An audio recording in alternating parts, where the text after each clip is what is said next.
नमस्कार मंडळी, तिळगुळ घ्या आणि गोड बोला. मी घेऊन आली आहे खुसखुशीत तीळवडी. एका कढईत 350 ग्रॅम तीळ भाजून घेतले व त्यानंतर एका ताटात काढले. 150 ग्रॅम शेंगदाणे भाजून त्याला एका ताटात काढले. थंड झाल्यानंतर त्याची साल काढून त्याला एक मिक्सरच्या भांड्यात टाकून दरदरीत बारीक केले व त्यानंतर थोडे तीळ एका मिक्सरच्या भांड्यात टाकून त्याला थोडे बारीक केले व सर्व मिश्रण एका कढईत 1 चम्मच तूप घालून त्यात सर्व गूळ घातला व त्यात सर्व मिश्रण टाकून एकजीव केले आणि हे मिश्रण एका ताटाला तूप लावून त्यामध्ये पसरवले आणि त्याला सेट केले व त्यानंतर त्याच्या सुरीने वड्या पाडल्या.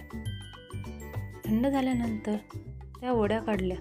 बघा किती खुसखुशीत वड्या होत आहेत. तर ही रेसिपी या मकर संक्रांतीला नक्की ट्राय करा. धन्यवाद.